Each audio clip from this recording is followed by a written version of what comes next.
កូនស្រីខ្ញុំគាត់មុនទៅរៀនក៏សួរខ្ញុំថាល្ងាចនឹងបានអីញ៉ាំបាយខ្ញុំប្រាប់គាត់ថាអត់តនឹងធ្វើអីញ៉ាំបាយទេគាត់ថាអញ្ចឹងធ្វើមន់កូកាញ៉ាំទៅ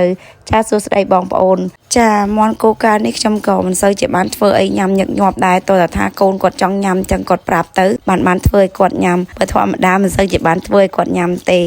ខ្ញុំលាងមាន់ស្អាតរួចរាល់ហើយខ្ញុំក៏ទុកមាន់នឹងឲ្យវាស្រស់ទឹកសិនទៅរួចហើយខ្ញុំមកកាត់គល់លក្រីនិងខ្ញីនឹងសិនគល់លក្រីនឹងខ្ញុំហាន់វាជា2ជា3កង់ចឹងទៅខ្ញីនឹងខ្ញុំហាន់ជាប្រទេសរួចហើយនឹងខ្ញុំក៏ដាក់ទឹក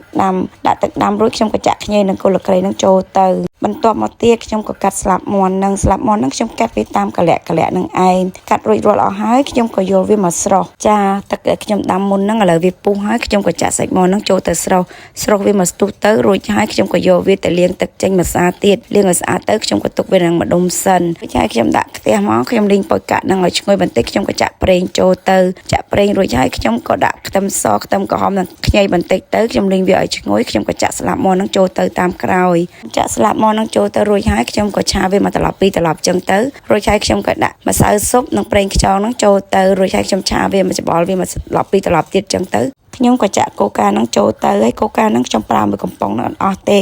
បើយើងប្រើអស់ទៅវាផ្អែមអញ្ចឹងខ្ញុំអត់ឲ្យវាផ្អែមទេ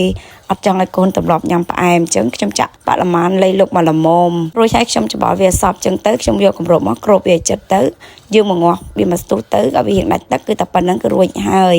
មាន់កូកាខ្ញុំធ្វើតែបែបនេះឯងមាន់កូកាខ្ញុំក៏ឆ្អិនរួចរាល់ហើយខ្ញុំក៏ដួសវាចេញទៅរួចហើយនឹងខ្ញុំមកឆាតកូនវិញម្ដងមានសាច់ត្រូវការមានបន្លែខ្ញុំឆាតកូនមួយចានទៀតទៅចាល្ងាចហ្នឹងគឺថាបាន2មុខមានមាន់កូកានិងមានឆាតកូនកូនស្រីខ្ញុំគាត់ចូលចិត្តញ៉ាំណាស់មាន់កូកាប៉ុន្តែផ្ទះខ្ញុំមិនសូវជាធ្វើឲ្យញ៉ាំញឹកញាប់ទេ